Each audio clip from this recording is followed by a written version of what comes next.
Imagine No Malaria is an initiative by the United Methodist Church and its partners, the Bill and Melinda Gates Foundation and the United Nations Fund, to wipe out malaria in Africa by the year 2015.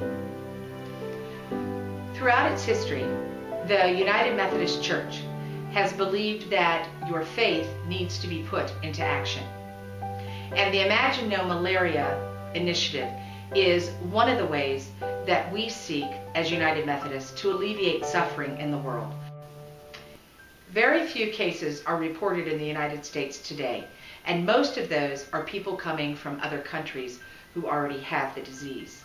However, malaria is one of the 3 big killers in Africa, along with HIV/AIDS and tuberculosis. If one country can wipe out malaria, we ought to be able to wipe it out in other countries.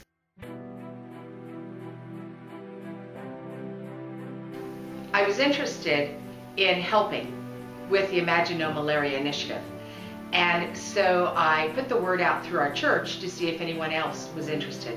And soon we had a team of about 8 people that were also interested in fighting malaria in Africa.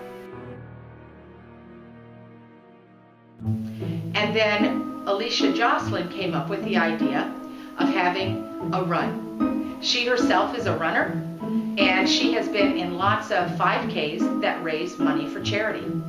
So we talked about this and the difficulty involved with starting a run and what we might raise in terms of money, and decided that this would be a good way to raise a lot of money for Imagine No Malaria.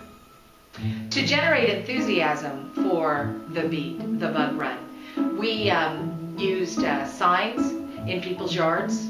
We had our mosquito.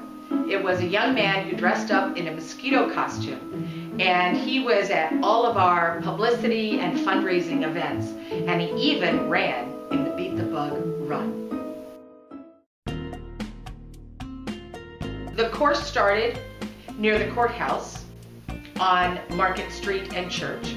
It went down Church Street to Price, where everyone turned right, and then they went down to Route 100 and turned right, continued past Everhart Park, up again to Market Street, where they turned right, and ended at Mitch's Gym.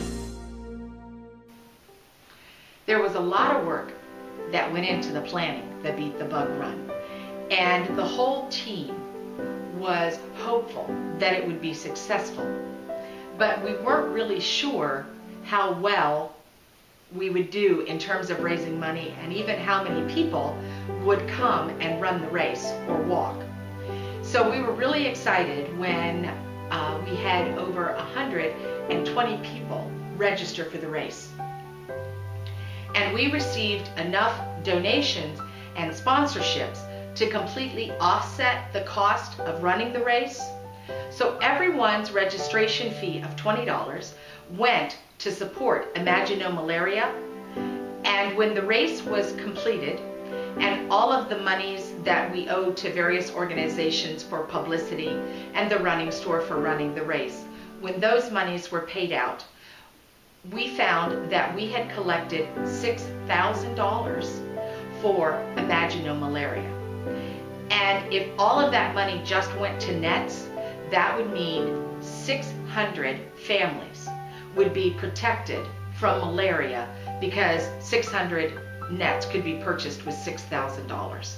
So we were just thrilled that our first race netted, no pun intended, that much money and is able to help protect so many people in Africa.